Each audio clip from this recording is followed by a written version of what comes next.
Kıbrıs'ın Sesi TV 2020 ekranlarından merhaba sevgili izleyenler. Gündem Özel programında Diyalog Medya Genel Yayın Yönetmenimiz Sayın Reşat Akar'la beraberiz.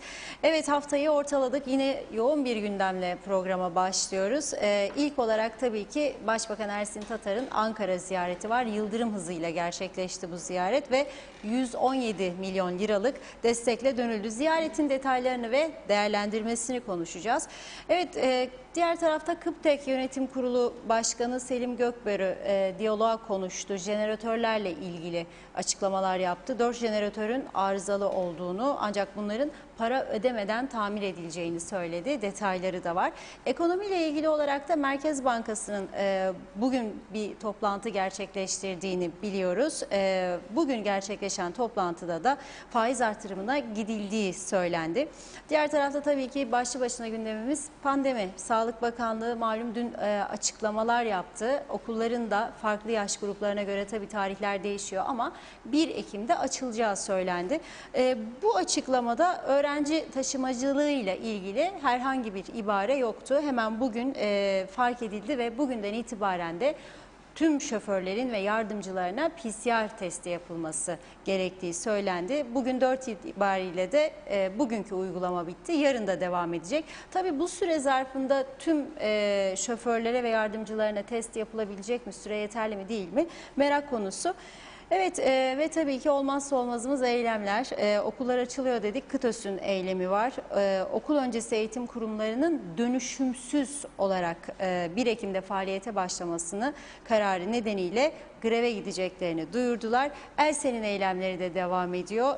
Kıbrıs Türk Elektrik Kurumu Çalışanları Sendikası İskele ve Güzelyurt'ta eylemde. Evet, hepsi ve daha fazlasıyla gündem özele başlıyoruz. Merhabalar Sayın Akar. Merhabalar Funda Hanım. Tüm izleyenlere sevgi saygılarımızı göndererek başlayalım hayırlısıyla. Öncelikle tabii gündemin ilk sırasına yerleşen Sayın Tatar'ın beklenmedik Yıldırım Ankara ziyareti ve Sayın Tatar'ın özel bir uçakla Ercan'dan Ankara'ya gidip yine aynı özel uçakla dönmesi aslında Türkiye'nin Kuzey Kıbrıs'a verdiği önemin bir göstergesi olsa gerek bu. Çünkü Rum lideri Nikos Anastasiadis birkaç kez yurt dışı gezisine gideceğinde onun kullandığı uçak Katar emirinin gönderdiği uçaktı diye top atışına tutulmuştu. O da ne var dedi, gönderdi, bindik gittik dedi. Onların bir bize jestiydi dedi. Ama anavatanlar Yunanistan o kadar bir para sıkıntısındadır ki, ama o günlerde çok daha fazla mali sıkıntısı vardı. Hatta bazı adaları satışa çıkarmıştı Yunanistan. Ve o mali kriz içerisinde Yunanistan'ın kendi başbakanını taşıyacak özel uçak yokken Anastasiadis de mecburen kendisine önerilen Katar'dan gelen bir uçağa binip gitmişti. Neyse, Türkiye nüfus olarak bunun içinde 200 bin, 300 bin Kıbrıslı Türk var ve bu Kuzey Kıbrıs Türk Cumhuriyeti Devleti'ni tanıyan tek ülkedir. Dolayısıyla bu konuda hala bugün oldu. Verdiği önemi bütün dünyaya göstermeye devam ediyor.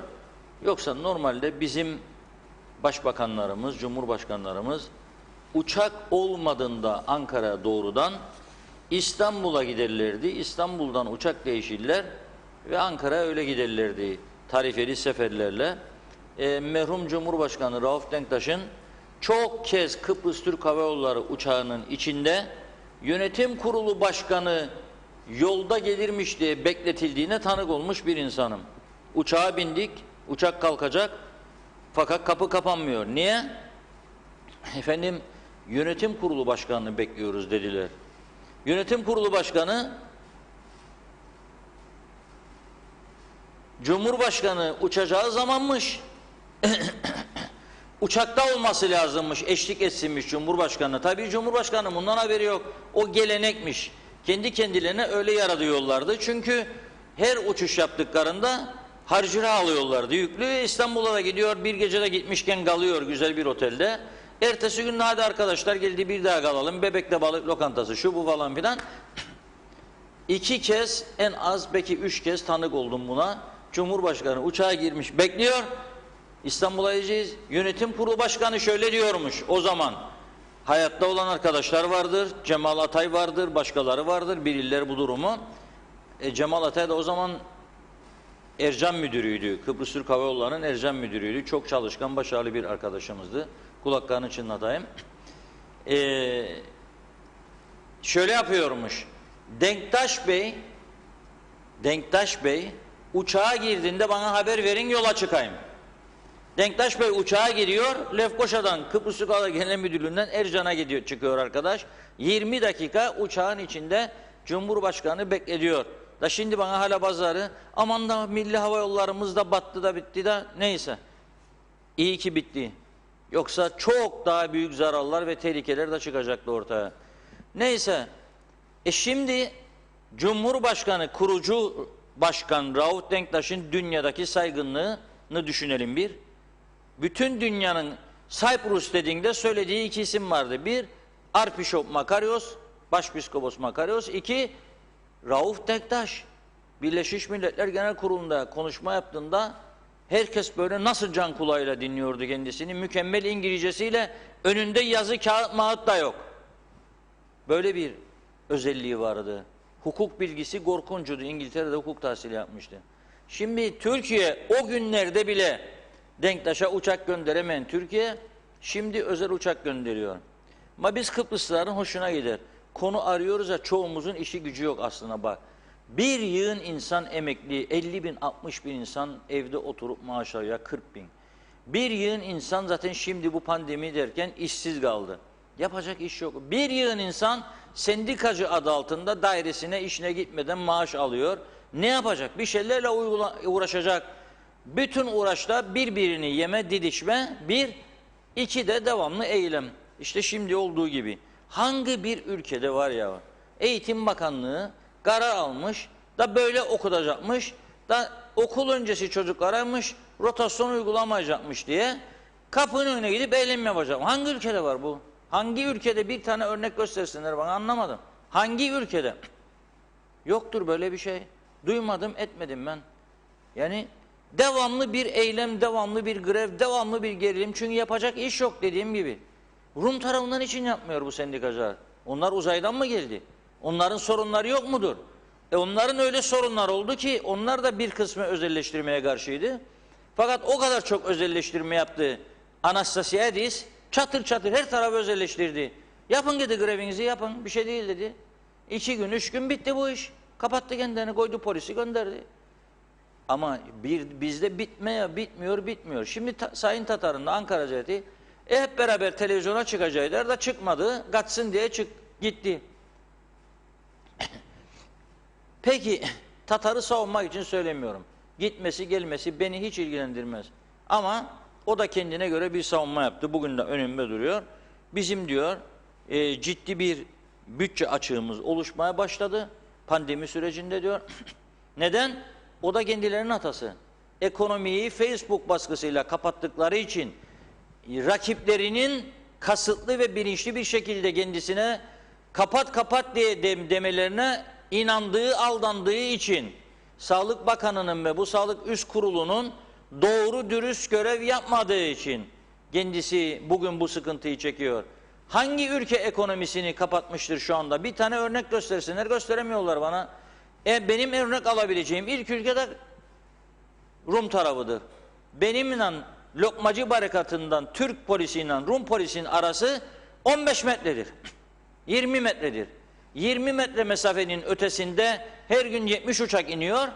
Bu tarafta da 2 uçak inecek diyor. Ve bakın sabahleyin beni Havva Rozagi hanım aradı. Rozagi Havuz diye bir yer var Karpaz'a.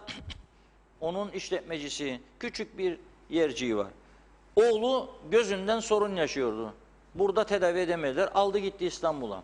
Şöyle diyor. Yazı da paylaştı ama beni aradı bizzat bugün. Eşim bir telefona da bağlanmak istedi ama bana der WhatsApp'tan ararsanız bağlanayım. Normal telefonu ararsanız bana yazacak der. Kadın korkuyor. Yok derim, merak etme. Bizi de şu anda dinliyor eminim. 16. gündür İstanbul'dayız diyor. Otellerde kalır. Bir otele gider, beğenmez ya da daha uygun fiyat bulur, ötekine geçer. Ne yapacak? Allah'a şükür tedavi yönünden diyor her şey yolda. Tek sıkıntımız diyor uçak yok. Uçak geri dönemiyoruz. Araştırıyorlar, belki birileri iptal eder de bize yer bulurlar da geliriz. 13'üne kadar demişler kendisine, Ekim'in, ayın bugün 30'udur. 16 gündür de zaten bekliyor. Tedavi de bitti, ameliyat da bitti, tedavi de bitti. 13 Ekim'e kadar demişler, yer yok. 3000 Türk lirası da İstanbul Ercan. Bir geliş, 2 kişi. 3000 Türk lirası. Bir geliş 13'ünden sonra. Neden uçaklarda yer yok? Ve neden bağlı? Çünkü beyefendiler öyle arzu ettiler. 2 uçak.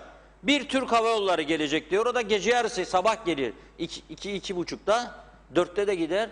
Gün yokmuş gibi. Uçakların büyük bir çoğunluğu alanda duruyor. Boş, atıl ve benim vatandaşım, öz vatandaşım, kendimin vatandaşı ameliyata gidiyor. Ülkesine dönecek, uçak bulamıyor. Neden? Öyle istiyor. Çünkü o baskı kuran çevreler, o maaşı garantide olan çevreler ve seçim malzemesi yapan çevreler Tatar'a darbe vuracaklar diye tersini yapıyorlar tabii. Sen kapatmazsan oy kaybedeceksin. Şudur budur, kapıları açma, ölürük, pandemi, korona, bilmem ne bilmem ne. O da bunların baskısı altında kalarak sağlıkçılarına diyor, kalın siz kararı beni ortada bırakmayın, kapatın. Kapatıyorlar kendisini. Bundan kar mı edeceksin sen zanneden?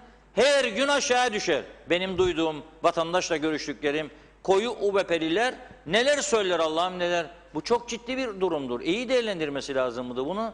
Defalarca buradan söyledik. Biraz dinleyip de tedbir alması lazım. Ya benim vatandaşım İstanbul'a gidiyor ve dönemiyorsa senin burada bir yanlışın var hükümet olarak demektir.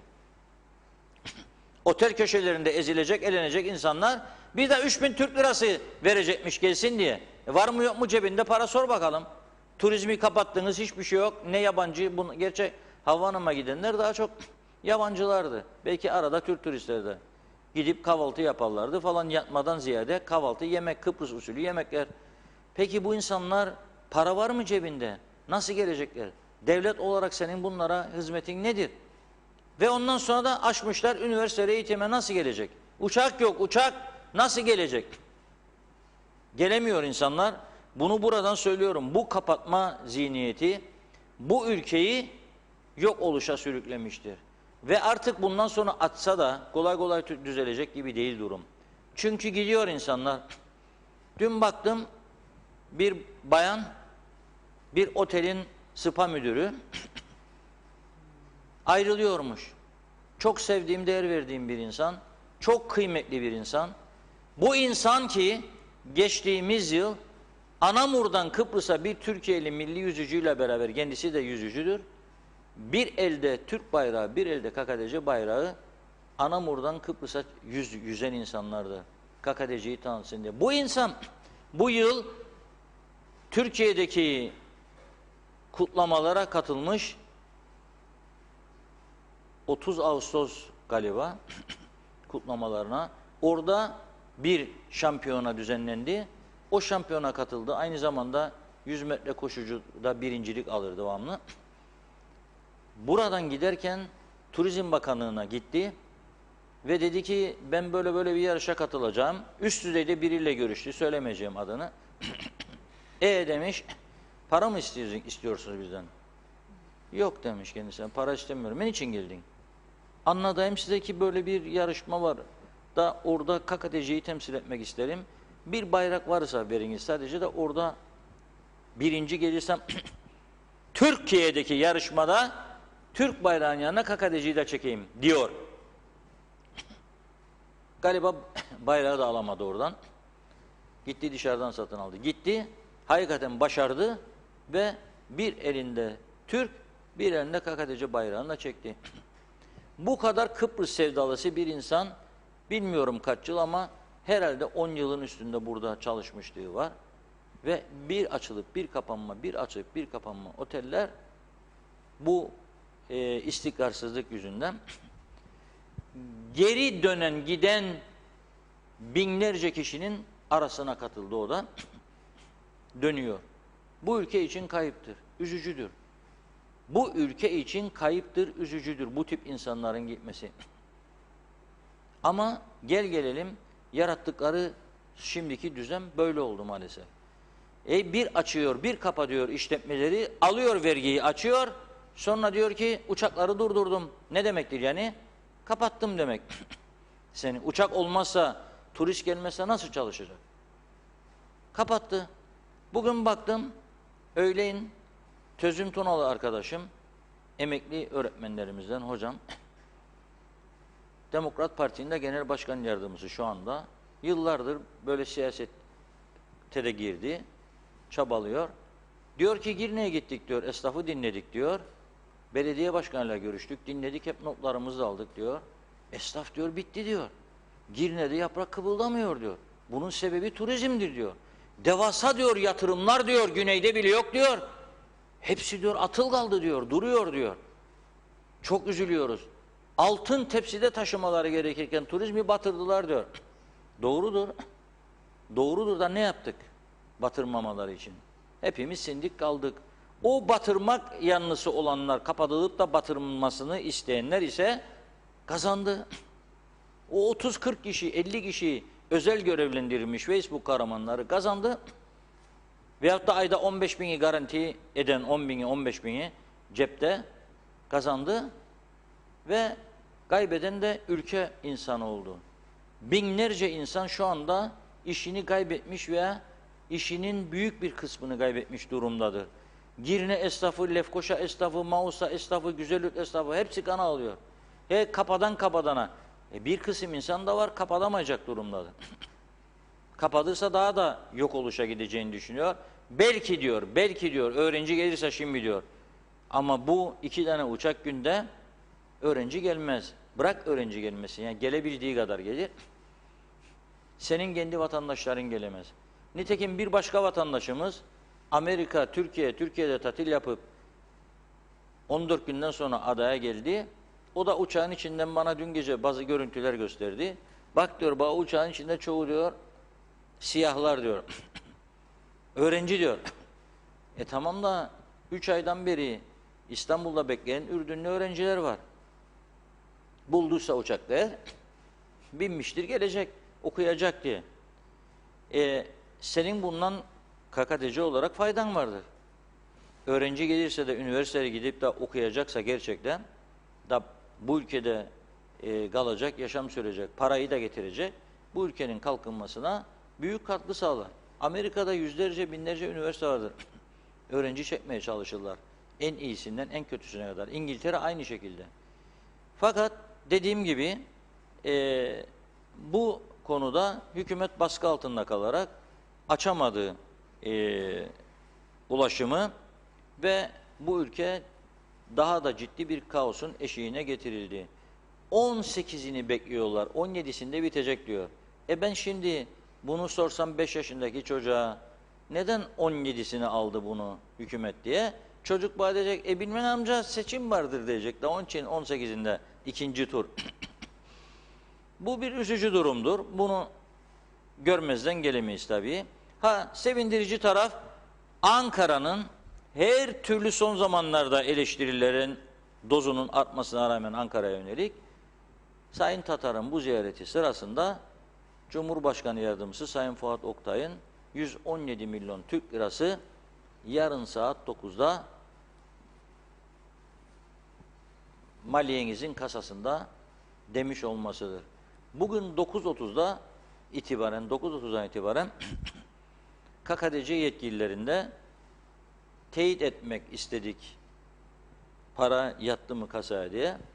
Fakat şu an oldu, daha teyit edebilmiş durumda değilik.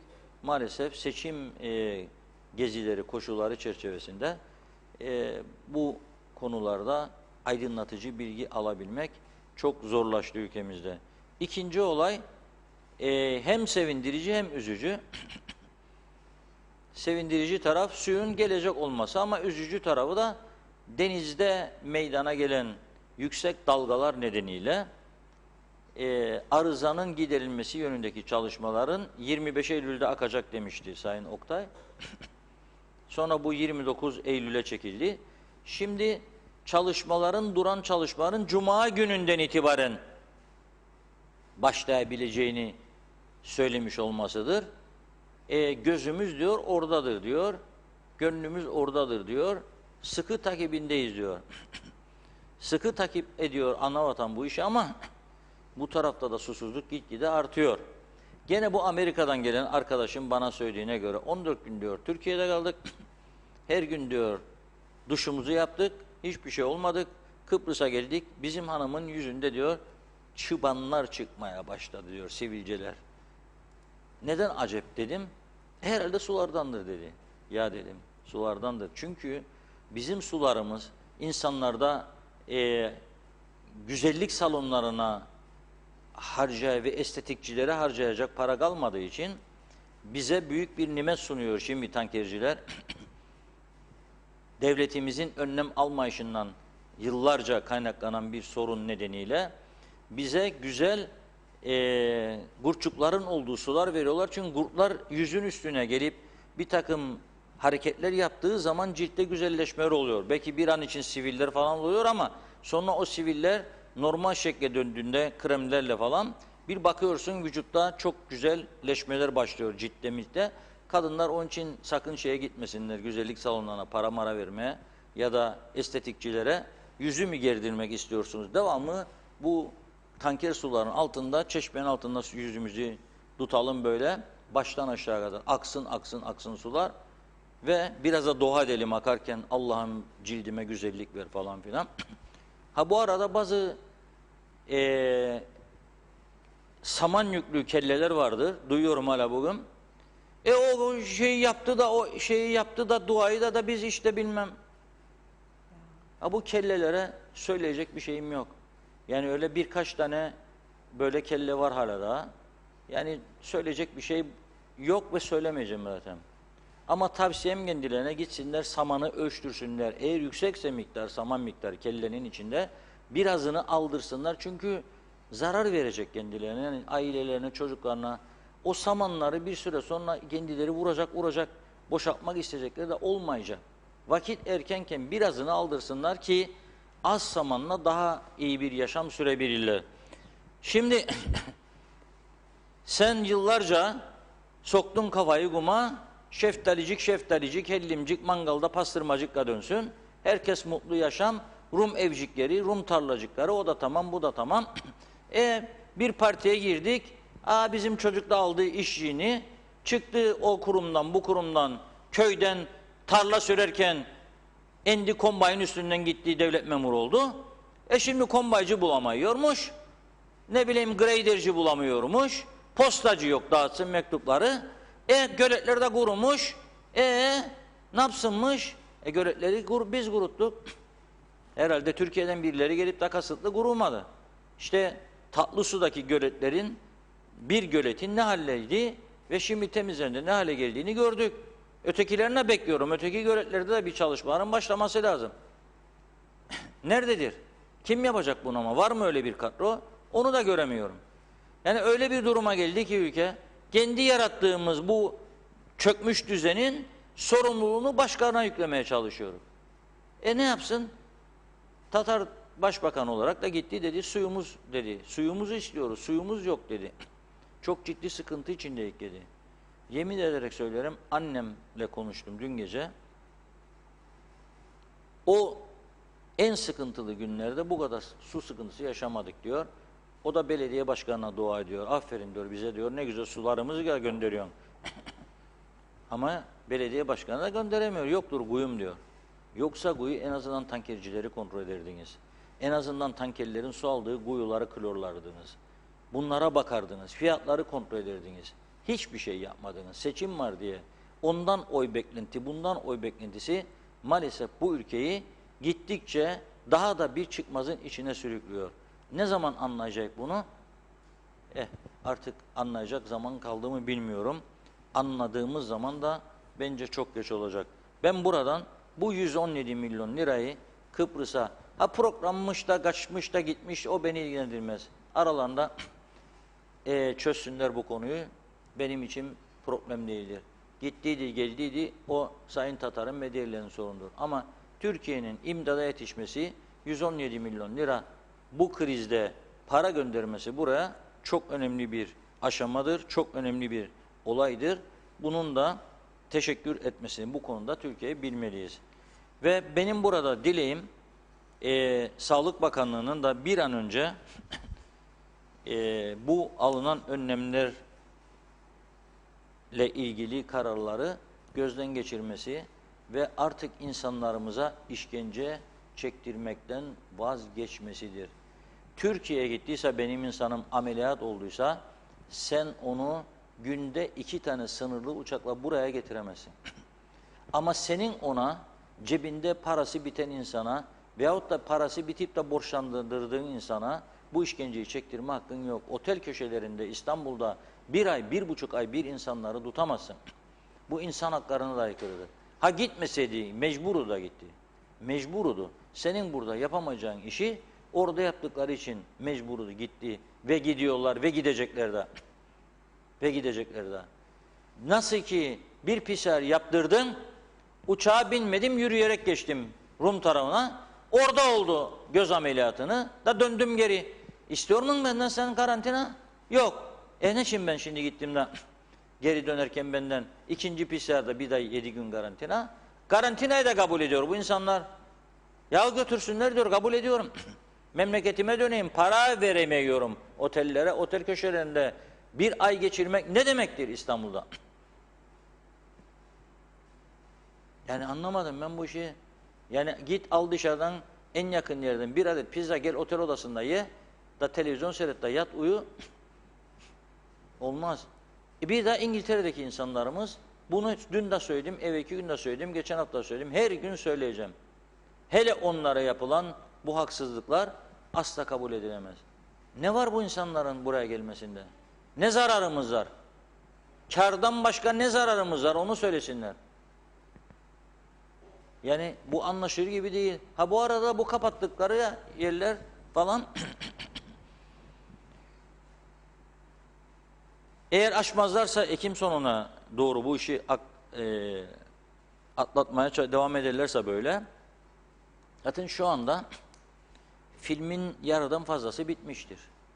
Gene dün akşam görüştüğüm arkadaş dedi ki ben dedi yurt dışından kazandığım paraları ülkeme gönderdim devamlı. Yatırım yaptım, dükkan yaptım, daire aldım. Benim dairelerim dedi otellerde çalışanlara kiralanmıştı dedi. Şimdi dedi hepsini boşalttılar dedi. Bizim kira gelirleri de gitti dedi. Kaç tane daire? Galiba ya 16 ya 18. Her birini 200 sterlinden kiralasaydı otel çalışanlarına 18 dairede 3600 sterlin gelir alırdı. 3600 sterlin gelir alırdı. Şimdi durdu. Neden? Çünkü otel çalışanları döndü, gitti, kiralar da durdu. Bu zincirin halkalarıdır. Herkese yansımaktadır ve yansıyacaktır da. Bakkallar çoğalmıştı. Bakkalların sayısı azalacak. Belediyelerin en azının 70-80 bin Türk lirası ayda, yani bölgesinde otel olan belediyelerin geliri vardı. 200-260 bin, Çatalköy bildiğim kadarıyla 260 bin alırdı ayda Çatalköy Belediyesi. Hadi bakalım Kasım sonu, Aralık sonu nasıl ödeyecekler maaşları? Söylesinler bana. Bu gelirler durdu tamamen. Turist olsa kelle başı vergi de yok. Yine belediye başkanı çok dertli.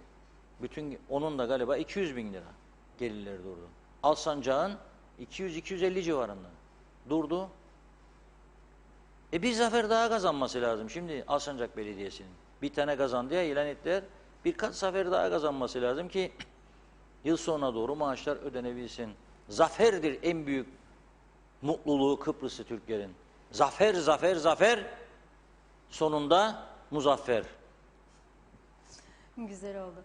Dilerseniz mesajlarla devam edelim. Evet, Amber Evren'in mesajıyla başlıyoruz. İyi günler dilemiş. İsmail Kerçin iyi yayınlar diliyor.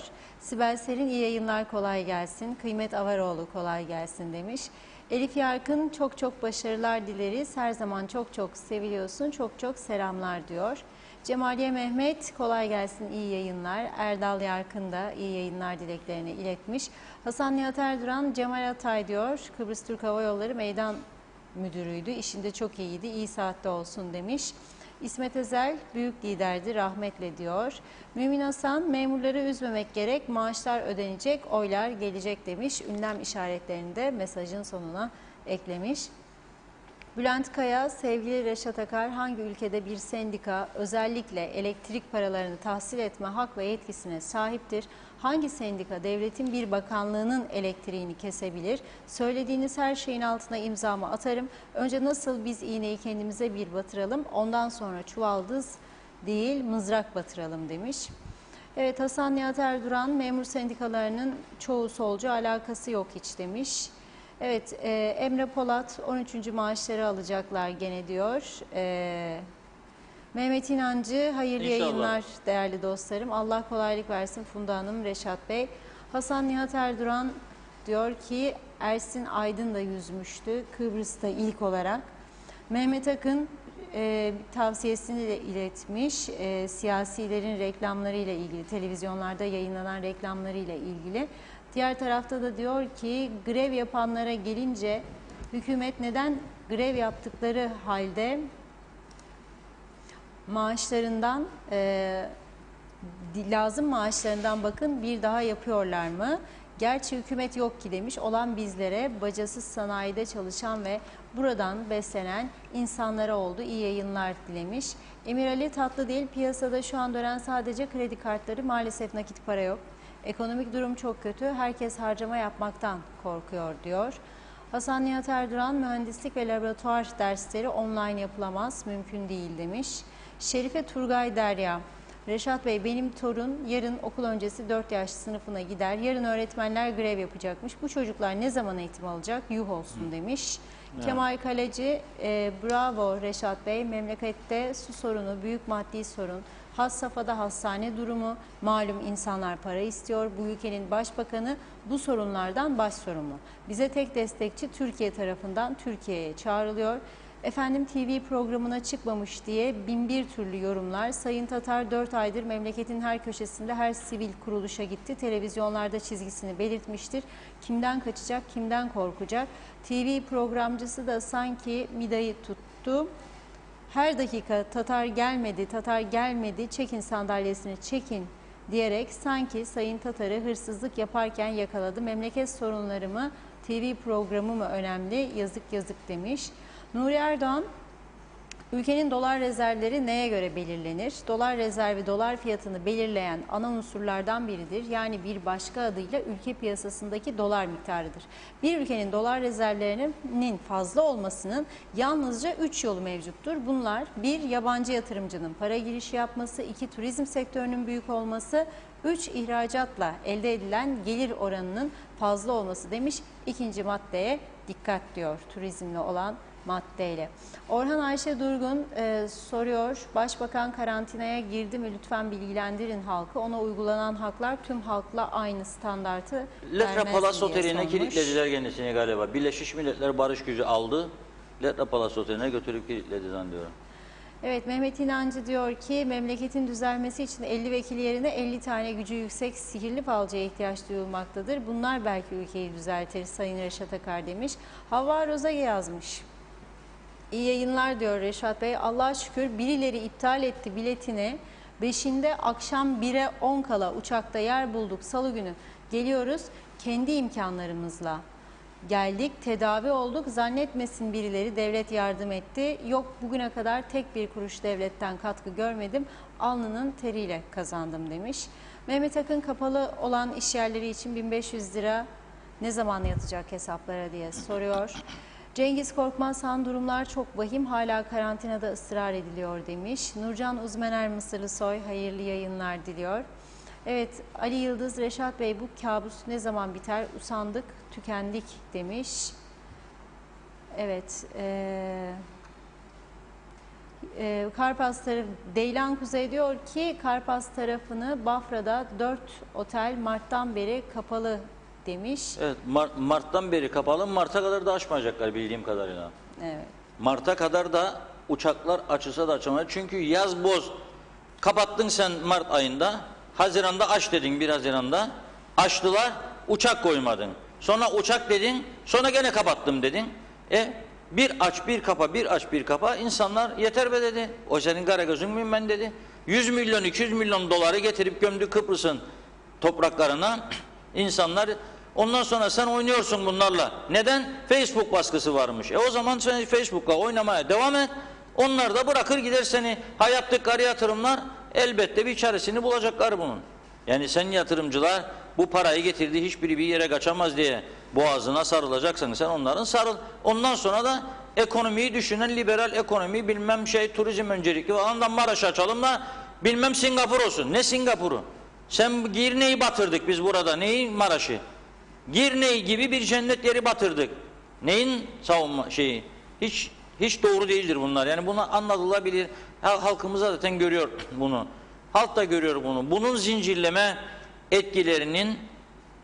etkilerini görmeye başladı bütün Kıbrıs halkı, Kıbrıs Türk halkı.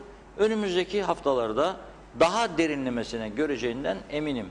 Yani önümüzdeki haftalar çok daha ciddi gelişmelere gebedir, görecek bunları. Ben iyi olması yönünde düşüncesindeyim. İyi olmasını diliyorum ama dilemekle olmuyor bu iş. Önlem almakla oluyor. Önlem alınıyor mu? Hayır, bakıyorum önlem alma niyeti yok. Tam tersi işte dün açıkladı da, dedi ki 17'sine kadar, Kasım'ın 1'ine kadar kapalı dedi aslında da 17'sinde açabilirik dedi. Eğer dedi vakalar düşük çıkarsa dedi. Daha ayın 1'i yarın. Yani 17 gün daha kapalı. 17 gün daha ki açarsa da ondan sonra da hemen yağmur gibi turist yağacak değil ya buraya. Yani açtın sen kapıyı, uçak nerede? Ha dedin açıyorum. Uçak nerede? Hayır, uçak bulacak. Turist nerede? Ne zaman tanıtım yapacaklar? Senin ne zaman açacağını bilmeyen adam, turizm tanıtmasız turizm olmaz. Tanıtım yaparak turist getirebilirsin. Nasıl tanıtım yapacaksın sen da getireceksin turisti buraya? Hangi uçak şirketi zaten sana buraya doğru dürüst sefer koyacak? Sen devamlı bu değişken kararlarına. Da ne zaman gelecek turist? Da ne zaman piyasa canlanacak da başlayacaklar otellere mal satsın insanlar. Zepseci, meyveci, tavukçu, etçi. Kim satacak? Biri iyi olsa. Kendi kendimize çalıp oynayacak. Ama bakıyorum bir kısım halkın da istediği buydu. Battık bittik çok doldu bunun içi. Bizden fazla insan var, yok olacak, bilmem ne olacak. Tamam, şimdi bağlanması yok olacak. Nüfus güneyde de var. Her zaman söyledim, araştırsınlar, 220 bin yabancı vardır güneyde, 220 bin. Şimdi daha da artacak. Dün fotoğraflarını gösterdim, Rusya'dan şirketler özel uçaklarla, özel jetlerle adam taşıyorlar Kıbrıs'a, pasaport kağıdıyla, yatırım yapmak için. Gel diyor Kıbrıs'a 5 milyon euroluk yatırım yap. Ben sana hem vatandaşlık vereyim diyor, hem de rahat güzel bir hayat yaşa orada diyor. Bütün Avrupa istediğin ülkeye rahat gelip çıkış hakkı veririm. Onlar bunu yapar ve bu çevreler şu baskı altına alırlar. En fazla da çözümcü çevrelerdir. Yarın çözüm olduğunda sen gidip de ana seyahat edeceksin. Özel jet istemem ben Kıbrıs'a. Vallahi senin kafanı orada patladılar bir dakikada. Zaten bu anastasiyası göremez de, bakanı da göremez, müsteşarı da, müdürü de göremez ama sokakta söylese kahvede kafasını patladılar. Yani bir de bu kültür uyuşmazlığı çıkacak. Şimdi çözüm olduğunda böyle bakacaklar bize. Onlar orada, biz burada. Onlar orada, biz burada. Çocuğa sorduğunda da senin kendi tarihin gibi bilmezse bir çocuk, orada hem okullarda eğitim, yani kendi milliyetlerine göre, hem kilisede eğitim, bak ne farklar çıkacak ortaya, nasıl vuracak kafalar o zaman. Ama bunun sorumlusu bu siyasi düzeni bunun içinde istediği gibi şekillendirenler oldu. Bu siyasi düzenin içinde yıllarca bu ülke insana hizmet etmeyenler oldu. Bunun başka bir izahatı yoktur. Evet, Orhan Örsen de diyor ki iyi yayınlar. Selim Çiçekli, Reşat Bey iyi yayınlar. Türkiye para yolladı ya, bazı Facebookçular diyor ki yollayacak tabii. 300 bin vatandaşı var burada. Onlara yolluyor. Sizce var mı o kadar Türkiye'li bu pandemiden Kesinlikle sonra yoktur. diye sormuş. Hayır, yoktur. Yoktur. Öyle o kadar Türkiye'li vatandaş yoktur burada. Turgay Hilmi de Nürnberg'den iyi yayınlar diliyor. Hasan Nihat Erduran, Türkiye'de daha çok Kuzey Kıbrıslı var demiş. Adnan Biricik, iyi akşamlar, iyi yayınlar. Cengiz Mene, Reşat Bey güzel günler bizi bekler diyor. Tatar parayı aldı demiş. Orhan Kuşapbi, boşuna çene yorma, taş anlamaz, anlasa zaten çatlardı demiş. Hasan Nihat Erduran, grevde sendika öder diyor. Amber Evren, hiçbir yerden ses yok. Herkes mangalın başında sadece seyreder ama çok zor durumda olan insanlar var demiş. Deylan Kuzey, Bafra'da 4 otel kapandı, 2 milyar dolar yatırım var burada iştirakları hariç. 43 taksi kayıtlı 2500 çalışan vardı, hepsi döndü maalesef Türkiye'ye diyor. Nikos Bülent Antonio, iyi yayınlar Sayın Akar, İnşallah güneş bir gün Kıbrıs Türk halkı için de doğar diyor, demiş. Pembe Karavul, özel sektörü, turizmi bitirdi bizi yönetenler. Nereye kadar böyle devam edebileceğiz? Çocuklarımızı nasıl okutacağız? Kiramızı, elektriğimizi nasıl ödeyeceğiz diyor. İşverenimizin desteği olmasa ne olacağımızı düşünmek bile istemem. Hükümet edenler nasıl olur da özel sektörden ekmeğini kazananlara karşı bu kadar kayıtsız kalır, anlaşılır gibi değil demiş. Sayar Aker, Reşat Bey söyler maşallah halkımız dinler, bir de akla sahip çıksalar yarınımız güzel olacak diyor. TC Mizeri, iyi yayınlar Funda Hanım ve Reşat Bey. Böyle giderse büyük bir ihtimalle iş yine Reşat Bey'e düşecek. Yine bir yardım kampanyası başlatacak. Bizim için durum bunu gösteriyor. Sevgi ve saygılarımla diyor. Şevket Tacel, seçim ertesi okullar nasıl açılacak diye sormuş. Hasan Nihat Erduran, Kuzey Kıbrıs Türk Cumhuriyeti ambargolu olmasa refah ülkesi olurdu. Birleşmiş Milletler'in bu insanlık suçu bitmeli diyor. Özkan Teksu, özel sektöre hibe şarttır. Bunu yapmaları lazım derhal demiş.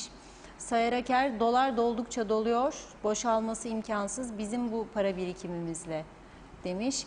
Osman Şen, iyi yayınlar Reşat Bey. İstanbul Sabiha Gökçen Havaalanı'ndan Ercan'a uçuş yok. Ayın 22 Eylül'de dönecektim. Uçuş iptal edildi. 25.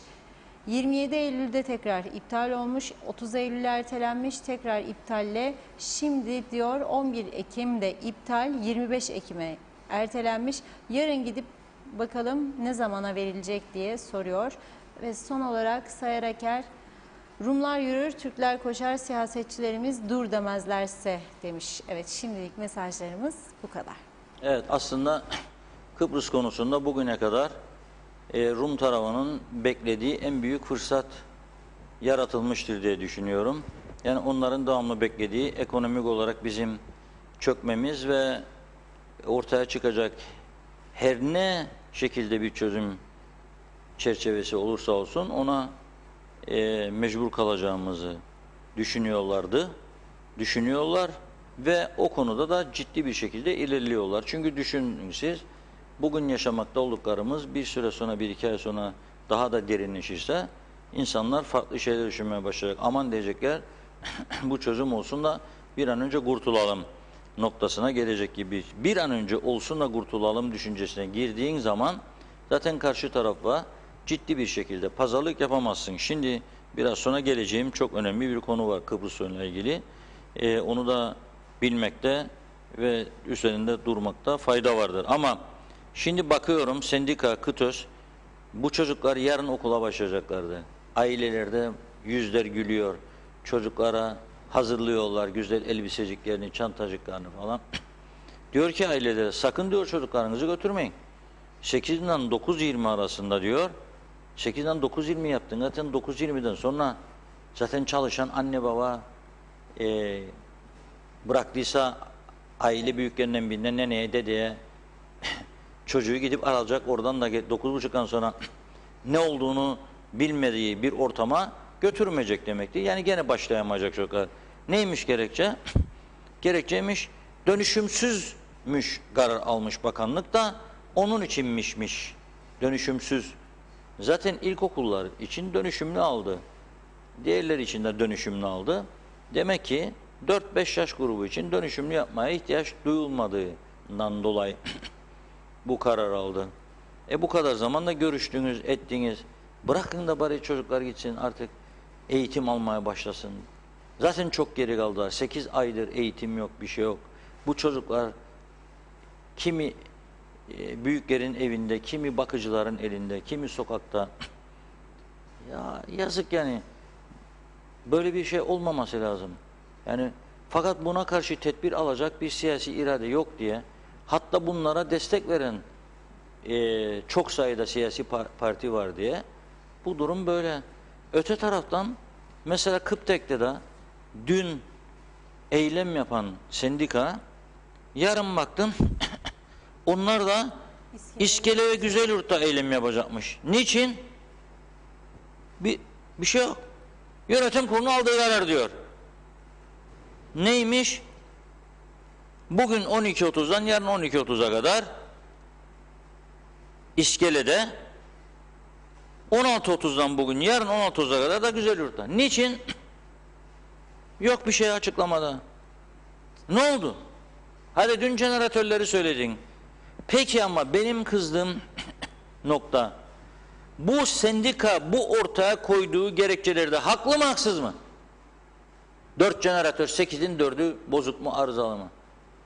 Vallahi billahi dün kerpedenle çeke çeke ağızlarından almak için öldürüldü. Defalarca bakanı da, bakmayanı da, müdürü de, müdür olmayanı da, başkanı da, başkanı da arandı.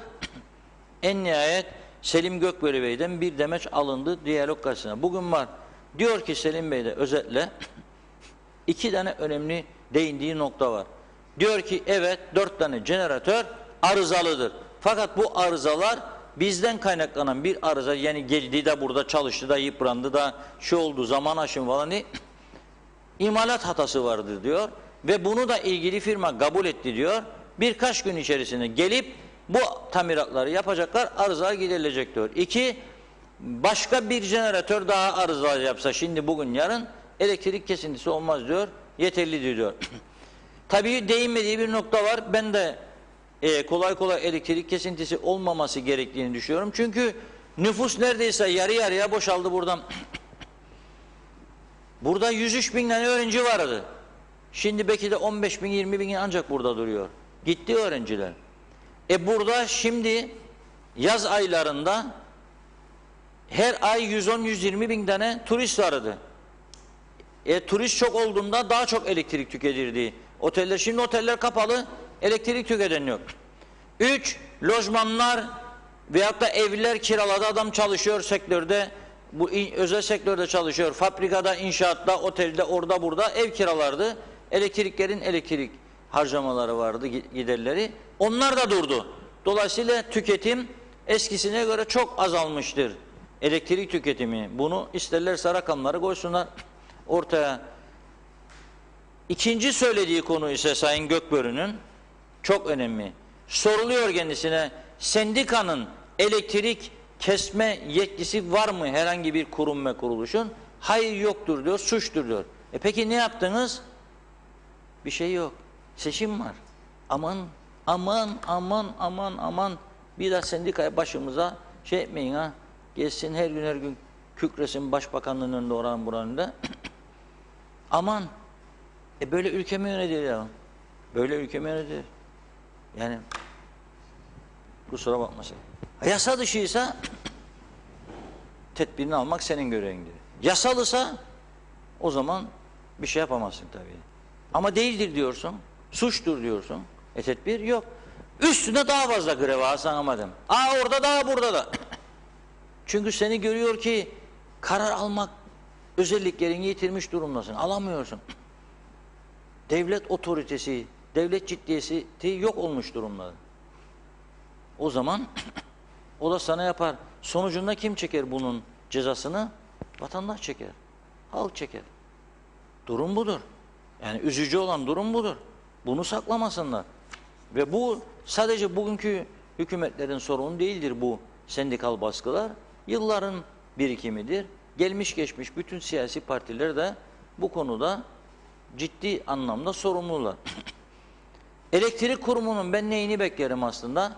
Sendika dün orada blöf yapmadıysa büyük malzeme alımlarının gerçekten araştırılmasını ve yolsuzluk ve suistimal iddialarının aydınlığa kavuşturulmasını ben de isterim bir vatandaş olarak.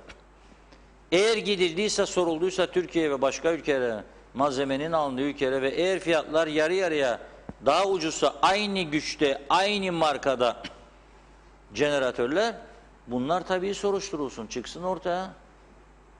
Herkes görsün bunu ve suç işleyenler ortaya çıksın. Yapın bunu yapabilirseniz. Buna elektrik kurumunun şimdiki yönetimi de yardımcı olmalıdır. Çıksın ortaya. Gizli bir şey kalmasın. Bu toplum, bu insanlar burada su bulamazken kullansın, kuyu sularına muhtaç edilmişken sen denizden arıtıp da vatandaşına ta ki bu Anamur'dan gelen borular düzelsin, 1-2 aylık sürede su veremiyorsan eski fiyatlara sen mal et 9 lira, 1 dolar, 9 lira, 8 liraya mal ediyorsun. Zaten 7,5, 8, 9 verirdi belediyeler, 6 verirdi, 4 verirdi.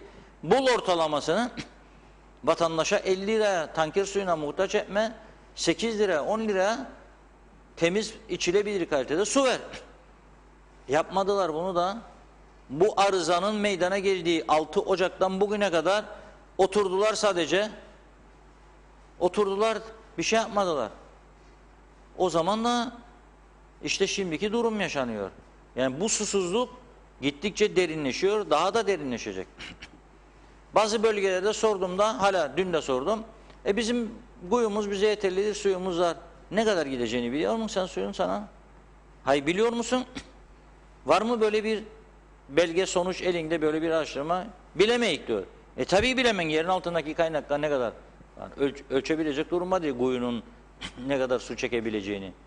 Sabahtan gittiğinde bir gün dokandığında düğmeye belediye görevlisi tık dediğinde motor da çalışmayacak. O zaman diyeceksin, şimdi ne yapacak kardeşciğim?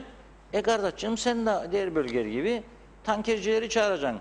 Başka kanalizasyon atıklarından oluşan kuyular varsa bölgede oraya yönlendireceksin. Oradan o atıkların olduğu kuyuları çıkaracaksın bulup tankerciye diyeceksin gel buradan çek götür 50 lira tonu sat. 2 lira 30 kuruş çoğudu bağlıydı. Al 50 liraya sat. Zaman şimdi bu zaman.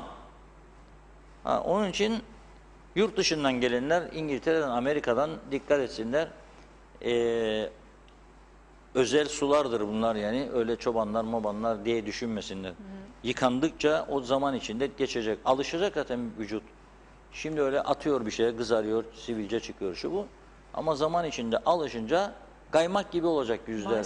Bağışıklık kazanacağız. Aynen öyle. Birkaç mesaj ve soru var Reşat Bey. Hemen onları aktarayım size. Özkan Tekso okullar açılacak. Süner'de çocuklar tuvalet, lavabo nasıl kullanılacak demiş. Emine Özatilla iyi yayınlar Reşat Bey, Funda Hanım.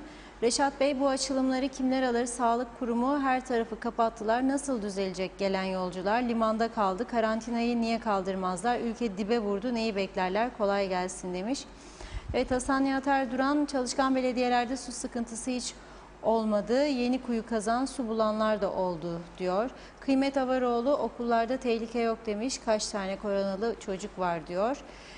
Salih Uz, en büyük izolasyonlar bu düzeni yaratan siyasiler tarafından bu ülkenin insanına yapılıyor. Hepimiz hükümetlerin işgali altındayız. Boşuna Rum'u onu bunu suçlamayalım demiş. İsmet Ezer, seçim olmasa da Kıptek Elsen'e dokunamaz cız demiş. Emin Mehmet, Kuzey Kıbrıs'ta hükümetler 1-2 yıllık, sendikalar 40 yıllık, esas hükümet onlar diyor. Evet, yine Mustafa Bey sormuş, 2 sorusu var. Cumhurbaşkanı adaylarının Kıbrıs sorunuyla ilgili yaptığı açıklamalar sizi tahmin etti mi? İkincisi de Sağlık Bakanlığı'nın aldığı önlemler nasıl karşılandı? Öğrenciler adaya gelebiliyorlar mı diye sorulmuş. Evet, sonuncudan başlayayım. Öğrencilerin adaya gelmesi ulaşımın düzene girmesine bağlıdır. Bildiğim kadarıyla bugün Ulaştırma Bakanlığı'nda bir toplantı yapılıyor. Eğitim Bakanlığı yetkilileriyle Ulaştırma Bakanlığı yetkilileri bir toplantı yapıyor. Bu toplantıdan bir sonuç çıkacak herhalde.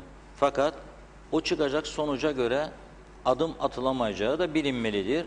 Sağlık üst kurulu vardır. Hükümetin üstünde yetkileri vardır şu anda bu pandemi sürecinde. Sağlık üst kuruluna gelecek. Sağlık üst kurulu toplanacak ve o karar verecek. Açılabilir mi seferler, açılamaz mı? Açılabilir derlerse açılacak. Eğer zaten uçaklar başlamazsa üniversitelerin açılmasına yönelik açıklanan kararlar aynen turizmde olduğu gibi havada kalacak. Otelleri açabilirsiniz dedi Haziran'da. Uçaklar açmadıydı. Uçakları açtı. Biraz hareket oldu. Sonra yok dedi. Pandemi arttı dedi. Kapattı gene uçak seferlerine.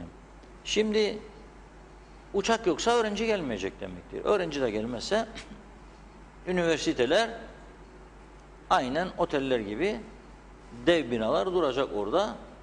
Dışarıdan gelen geçen seyredecek. Hepsinin üstüne de yazsınlar. Burası müzelik, burası müzelik, burası müzelik diye. Müzelik olması lazım. Bir tane şey kaç gündür unuttum, çok ilginç. Onu arkadaşlarımıza göndereceğim Sezgin Bey'e de bir bulaşık makinesi gönderdi bana. Kaç gündür şey yapıyorum, gündemden çıkıyor. Şimdi gönderdim Sezgin Bey'e. O geldiğinde ekrana geçsin. Hatta bir köşede biraz dursun böyle 3-5 dakika şey olacak. Yani bir tarihi bir durum olacağı için herkes görsün ve geldiğimiz noktayı anlasın. Benim annem çocukken ben hatırlıyorum kazanı kordu İslim'in üstüne iç çamaşırlarda doldurdu. Atletler, kilotlar. O zaman da hep beyazdı kilotlar. Sonradan renklendiler. Rahmetlik babamın renkliydi sadece. Dize kadar. Bermuda şortlar gibi uzun don giyerdi babam. Kırmızı, turuncu, yeşil, mavi, Allah rahmet eylesin. Şimdi annem doldurdu kazanın içerisine. Harika çamaşır tozları vardı küçük poşetlerde. Kaynatma tozu. Dökerdi bir pakette ondan. Elinde bir tane de oklavı tahtası. Kaynadıkça bastırırdı tahtayı. Çevirir. Kaynadıkça temizlenirdi çamaşırlar. Sonra onları oklavıyla, tabii çok sıcak olduğu için, kaldırır başka bir kova suyun içine atardı. Batırdı kovanın içine.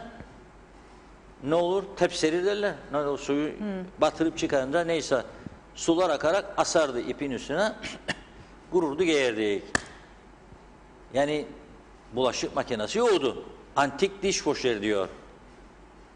Elizciğim, tabii sen Londra'dan gelmesin diye yarı Türkçe my father is a barber'e benzedi bu iş. Saçları keser everyday. Antik Türkçe yazdın, dishwasher'i de bulaşık makinesi. Bu defa öyle gönder bize. Çamaşır makinesini göndereceğine de öyle gönder lütfen. Washing machine yazma bize. Çamaşır makinesi yaz. Antik çamaşır makinesi ikinci aşamada inşallah gelecek. Demek ki bulaşık makinesini ne yapmışlar?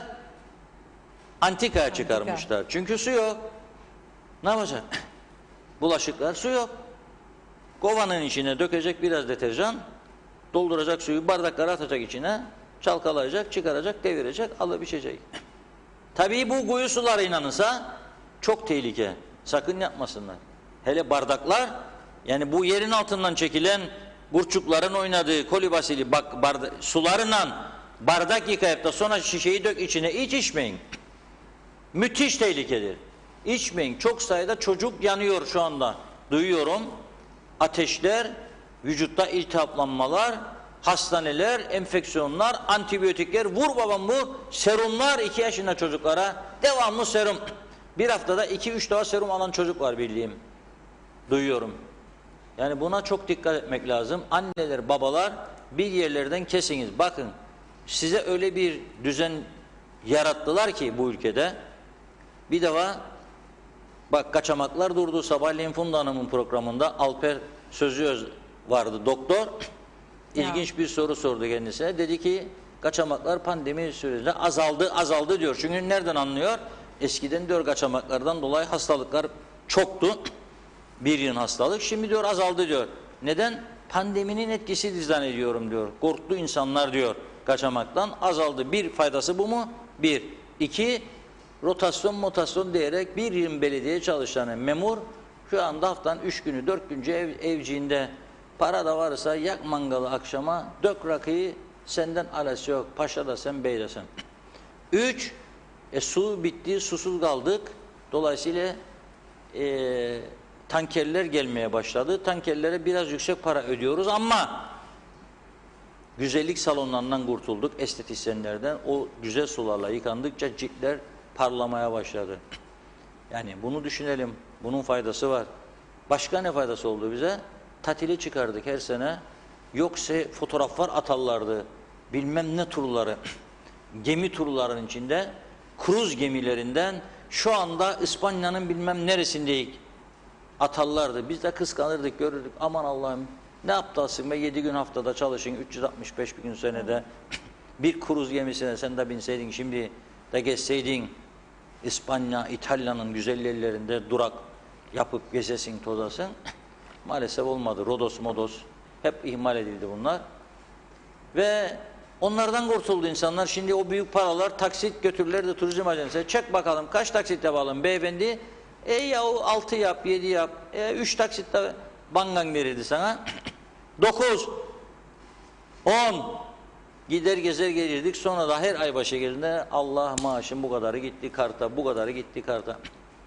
Başka nelere yarar oldu bize pandeminin? Gidemeyenleri kıskanmadık o zaman şimdi. Gidemeyenler gidenleri kıskanıyordu o fotoğraflarda. Gidemeyenler gidenleri kıskandı. Gidemeyenler de şimdi kimse gidemiyor. Herkes eşitlendi. Evet. Ne kadar güzel. Bu da aslında bize çok yaradı. Başka bir özelliği, Rum tarafına giderdi insanlar. Para harcardı çok miktarda. Şimdi para harcayamadı. O para burada kaldı ama Rum tarafına gidilemediğini düşünenlere de büyük fırsat doğdu. Onlar açısından da pandemi iyi oldu. Yani şimdi mesela 10 liraya Rum tarafında aldığın peyniri burada 14 aldığına nereden bileceksin? Yani Rum tarafında 20 Türk lirasını aldığın, hani koyup da böyle bu bardakların içine karıştırıp içtiğimiz bir şey var ya, sıcak sıcak. Burada 46'ya alacaksın, 50'ye alacaksın. Şimdi bilmiyorum, euro dolar yükseldi herhalde, 50'yi de geçti. Ama orada 3 eurodur halen, 3 euro. 9'dan çarp 27 lirada. 27 euro 8-7 iken baktığımda ben 24 gelirdi Rum tarafı 1 ay önce. Bizim taraftan da gittim bir Türk marketinden 46 lira aldım. Yemin ederek söylerim, içim yandı. Yandı. Yani 23 lirayı veremeyecek adam değilim, veririm. Ama içim yandı. Nasıl gazıklar abi? 2 şişe orada, 1 şişe burada. Çay aldım. Aradığım çay markalarını bulamadım. Burada poşetlendiğinden emin olduğum 1-2 marka buldum. Belli kağıdından, ambalajından aldım. 2-3 katı para. Yapma bunu ya. Bu insanların geliri güneye göre daha düşüktür. Onlara da yaradı bu iş. Ciddi bir anlamda. Yani bu pandeminin olumlu yönleri de olmadı değil, oldu yani. İşte söylediğim kişiler, çevreler falan filan oldu. Başka ne olumlu yön oldu? Bir çevre vardı ki kesinlikle ne seni ne paranı derdi Türkiye. Onlar da mutlu sona ulaştı. Para gene geliyor. Gerçi de su durdu bir süredir. Ne seni ne suyunun ne paranı derlerdi. Bir süre durdu, rahatladılar şimdi. Oh be, su da gelmez artık, Türkiye'den kurtulduk. Kendi bağımsızlığımızı ve özgürlüğümüzü kazanmış durumdayız şimdi. Ey insanlar, ey cemaat. Onlar için de bence pandeminin iyi tarafları oldu. Yani bunun inkar etsek, inkar edecek bir durumu yok. Başka ne oldu? Başka, biz iç sorunlarımızla mücadele ediyorken burada bir baktık döviz yükseldi. Döviz yükseldikçe ne oldu? İnsanlar alışverişi kısıtlamak zorunda kaldı. Bir pandemi, işsizlik, döviz, giderler düştü, ev giderleri, evhanesi ve insanlar daha çok evde yemek pişirmeye başladı. Dışarıdan alışverişler, hazır yemek, aç telefonuna gelsin falan restorandan da uğraşamam, öf be, bütün gün sıcak falan filan derdi bazı bayanlar evince kocasına. Tamam ben ne yiyecek öyle. Sonra da paket geldiğinde ya bir paket bu kadar oldu. Bana yakınlarım, ailem söylüyor. Yemeğini ederdim. Evde yapınız, ne yapma? Yorgunluk. Yorgunsan o zaman şikayet etmeyeceksin paketten. Ne kadarsa vereceksin. Yani birçok açıdan yarar oldu. Siyasi parti liderlerine gelince bir tek şey bekliyorum. Şimdi biraz sonra programın da sonlarına geliyoruz. Okuyacağım çok önemli bir haber var. Dış politikayla ilgili, güneyle ilgili. Ondan öncesinde söyleyeyim. Bir hazırlık olması açısından. Bir tanesinden de bugüne kadar masaya oturacağız, çözüm istiyoruz, ancak bir tek şartımız var. Uluslararası kamuoyu önünde Güney Kıbrıs'taki terör örgütleri yok edilecek. Terör en ağır suç olacak. ve bu adada bir daha hiç kimse Enosis'e Taksim'i ağzına almayacak, alamayacak, suç olacak. Bunu söyleyen bir tane lider görmedim. Bir tane lider bunu söyleyen görmedim. Masaya oturduğun zaman bunu istemezsen bileceksin ki o terör örgütleri 3 yılda yaşatmayacak bu dava ortaya çıkacak sonucu. Bunu da bana güneydeki çok iyi çözüm yanlısı arkadaşlarım söylüyor. Diyor ki ah Reşat dedi bir tanesi bana 3-4 ay önce, korkarım bu dava 3 yılda gitmeyecek dedi. 46 yıl güneyde yaşayan bir Kıbrıs Rum'la evli bir yabancıdan da dinledim. Hele bir gitsin bu Türkiye'de diyenlerin sayısının ne kadar çok olduğunu çok dinledim. Ha ben gene Reşat Akar olarak bu ülkede kalıcı bir çözümün olmasını istiyorum. Bir tek şartla garantim olacak ve 2 bu terör örgütlerinin feshedildiğini göreceğim. Silahlarını bırakacaklar. Teslim olacaklar adaletlerine, kendi yargılarına ve bu bütün uluslararası örgütlere, Birleşmiş Milletler olsun, Avrupa Birliği olsun kayıtlara girecek. Enosis. Ve bak ben nasıl diyorum, Taksim yani Türkiye ilhak milak yok.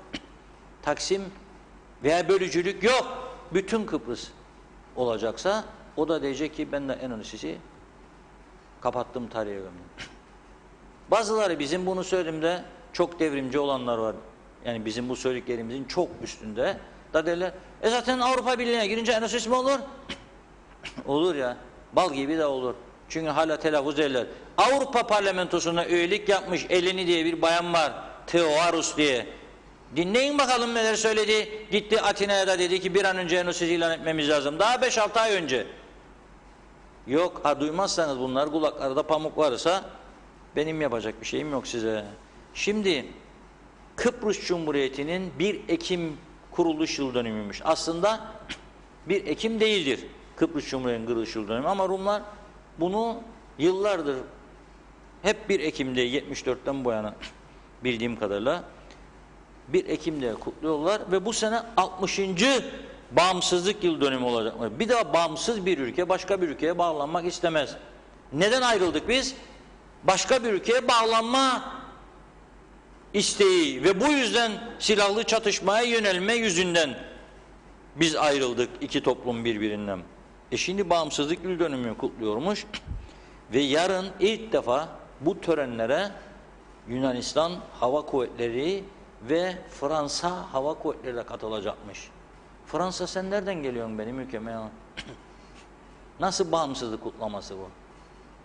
Ve bizim bu sene halkımız gitti Girne sahiline Türk yıldızlarını görecek. O bir de son dakika iptal edildi.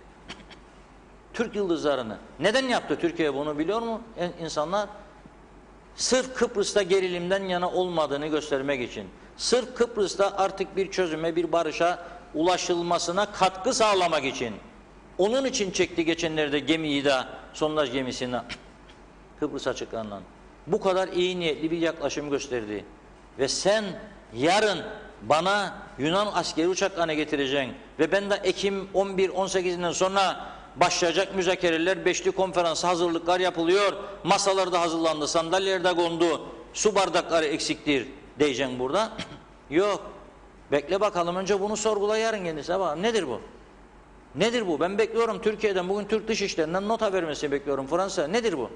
Benim ülkemde iki eşit ortaktan biriyim ben. Benden izin mi aldı Fransa'da uçaklarını getiriyor? Ha şimdi Azerbaycan Rum'dan izin mi aldıydı Türkiye'de getirdiği uçakları? Türkiye garantör ülkedir.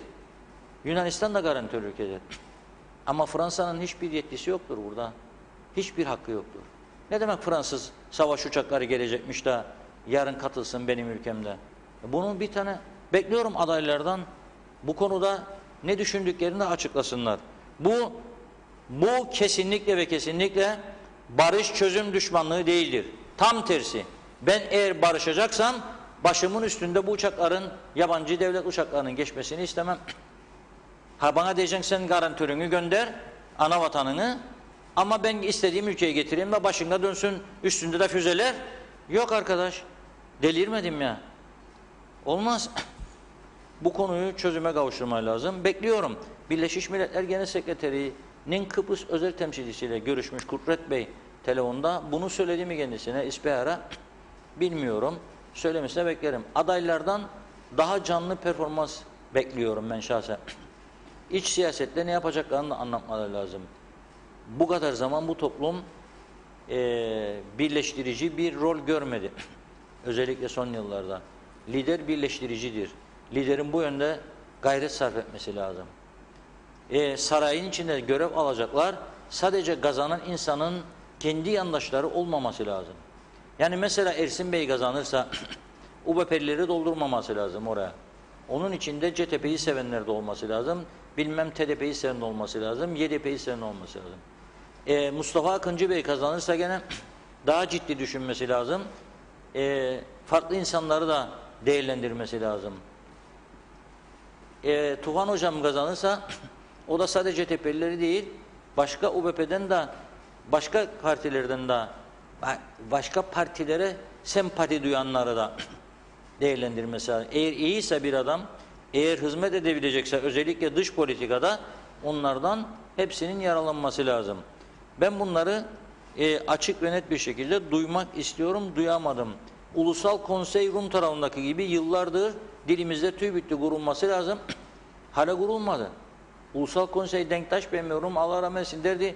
Ha Ulusal Konsey kuracağım ve gelsin CTP'ler içine konuştuğumu 5 dakika sonra Rumlara gitsin iletsin. Güvenmezdi. Demek ki çok ciddi bir toplumun kendi içinde birbirine karşı ciddi bir güvensizliği var. Peki ben bu ciddi güvensizlik içinde olan bir toplumun polisini eğer kalkar da siyasete bağlarsaydım ne olacak? Şikayet ediyorlar. İç işlerine bağlansınmış polis. İç işlerine bağlansaydı polis neler olacaktı bugüne kadar bu ülkede? Neler? Mesela şimdiki hükümete yakın bir kişinin bir telefonla kaç kişi tutuklanacaktı? Veya ne bileyim daha önceki hükümetlerin isteğiyle neler olacaktı? Poliste, terfilerde bu düzende bile güvenlik kuvvetlerine bağlı olduğu halde ciddi haksızlıklar yapılıyor son 15-20 yıldır. Çok ciddi haksızlıklar. Yani ben bunu ailemde de polis komutanlığı yapmış abim olduğu için yaşayarak bilen insanlardanım. Çok ciddi haksızlıklar yapıldı. O yüzden Cumhurbaşkanı adayları biraz daha gerçekçi konulara değinerek ne yapacaklarını ve Rum tarafına karşı da masada ne isteyeceklerini peşin bak şeyi sevmem derler ki masaya oturup amma diyenleri sevmezlermiş. Ben amma demem. Ama bu halkı ateşe sürükleyecek adımlar da atılmamalıdır. Nedir ateşe sürükleyecek? Türkiye'nin garantörlüğünü istememek tehlikedir. İki nedir? Terör örgütleri. Bizde terör örgütü var mı? Yoktur.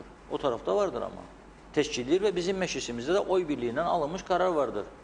Kimlerin terör örgütü olduğuna dair güneydeki bir örgütün var. O örgüt şimdi parlamentodadır aynı zamanda. Bunun garantisi verilsin. Bir şey söyleyeyim.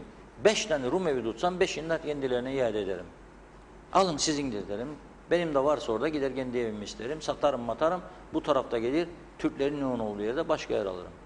Ama can güvenliği her şeyin üstündedir. Hele bir de bana derler bazıları 46 yılın şeyi vardır bazı Kıbrıs Rum arkadaşlar var. Ya işte bazen de düşünürük yani 46 yıldır biz de acı çeker insanlar falan filan. Biz de çektik. 55'ten itibaren biz de çok acılar çektik. Evlerimiz yağmalandı, köylerimiz gitti. Biz de çok çektik. Fakirlik çektik, açlık çektik. Ne büyük sıkıntılar yaşadık. Bak geçen gün söyledim ama bir tanesinin üstünde durduğunu görmedim.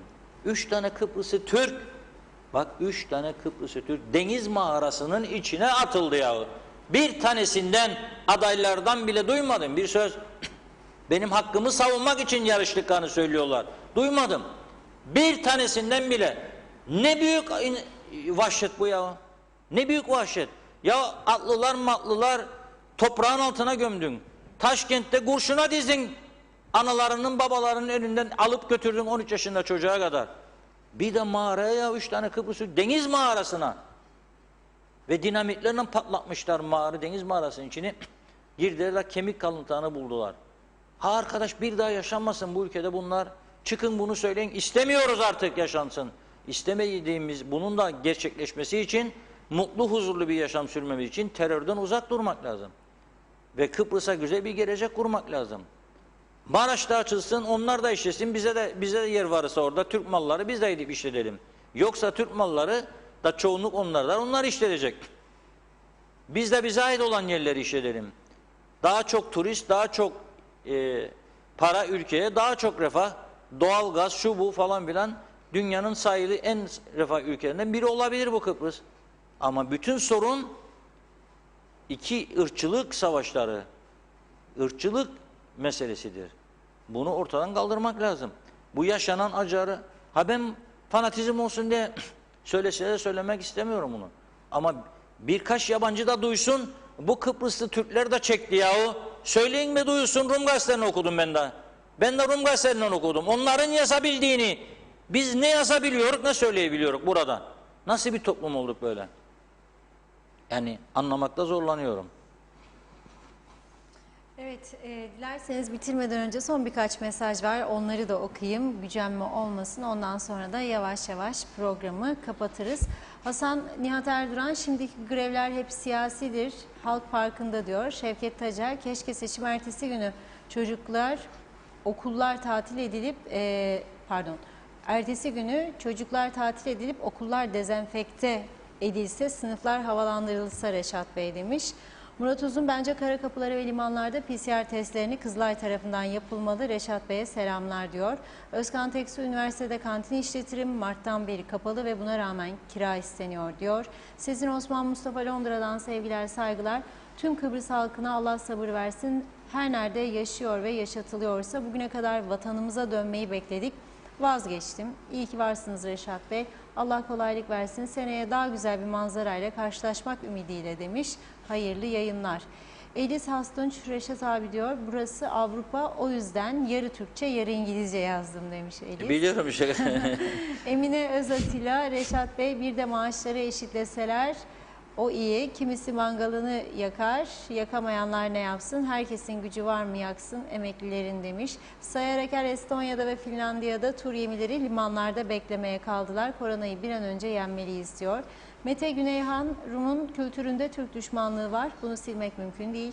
O yüzden Rum'la ne federasyon ne başka bir çözüm olur. Kıbrıs meselesi 74'te bitmiştir demiş.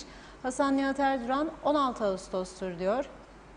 Alayın da geldiği tarihtir. Onu hazmetemezler ve değiştirdiler tarihi demiş. Emin Mehmet, Enosis'e ağzına alacak baba yiğit olamaz. Kilise karşısında terör örgütleri dünyayı sarmış. Srebrenica katliamı hangi yıl oldu? Şartlar neydi? O barış deyip Türkiye'yi istemeyenlere ithaf olunur. Namık Kemal'in mühim sözü var. Hayal içinde diyor. Emin Mehmet, Ulusal Konsey neyimize meclis var ya demiş. Ünlem soru işaretleri koymuş. Hasan Nihat Erduran, benim oyum Birleşmiş Milletler'e ve ambargolarına kafa tutana gidecek diyor. Yine Emin Mehmet Bey diyor ki Birleşmiş Milletler'in Kuzey Kıbrıs'tan çıkmasını ilk dile getiren Kudret Özersoy olmuştur. Emin Özatilla, meclis açılıyor. Kim kimi dinleyecek? Koltuklar boş. Yazık, yine göreceğiz. Hasan Nihat Erduran, sivil seferlerinde silah mühimmat var, tehlike büyük, 100.000 seferi az değil. Mehmet Akın, ne burası Rum kesimine, ne İsrail Filistin ne de Azerbaycan Ermenistan'a arasında çözüm olur. Türk'ün ve bayrağında ay yıldız hilalden başkası yoktur, kimse kimseyi kandırmasın demiş. Hülya Uysal, kötülük yaşayan nesil ölmeye başladı, buna göremeyecekler, çözümü zor diyor. Son olarak Sayar Eker, ada halkı silahlara yorgundur demiş. Evet. Evet. Mesajlar alıyorum. İngiltere'den gelmekten vazgeçtik. Biletleri de iptal ettik diyorlar. Çünkü 7 gün karantina, evet, hiçbir sağlık sorunu olmayan insanları öğrenci yurduna sokacaksın veyahut da geldiğinde havalandan nereye gideceğini bilmeyecek, bekleteceksin saatlerce, yapmazlar. Bir de İrfan arkadaşımız, Larnaka'da yaşayan bir arkadaşımızdır. Sağ olsun gördükleri konusunda bilgilendiriyor bizi. Bugün diyor sabah itibariyle diyor sadece İngiltere'den Larnaka'ya 15 uçuş var diyor sadece İngiltere'den. Tek bir testte giriyorlar diyor. KKTC ise kapandı diyor. Sevinsinler. Hem halkını mağdur ettiler hem de KKTC devletini diyor. Sadece İngiltere'den 15 uçak, benim abim, yengemle vatandaşım eski milletvekili memleketine gelemiyor. Çifte PCR kabul ettiği halde 7 günde kendini illaki 15 metrekare yurt odasına sokacakmış. Yani orada kurtardı hayatını, burada öldürecek kendini hapishanenin içerisinde. Da o şekilde şeymiş, çünkü üst kurulmuş, öyle demiş kendilerine. Da hem de Facebook'larda öyle baskılar varmış da o baskılardan kurtulsan, tamam, no problem. Evet, ağzınıza sağlık değerli yorumlarınız için. Ben hemen bir hatırlatma yaparak programı noktalamak istiyorum. Bu akşam Cemre Akar'la 360 derece seçim özel programında Başbakan ve Cumhurbaşkanı adayı Ersin Tatar konuk olacak. Ana haber bülteninin ardından, kısa bir aranın ardından program sizlerle diyerek veda edelim. Evet, yarın yine aynı saatte Gündem Özel'de görüşmek üzere diyoruz. Hoşça kalın.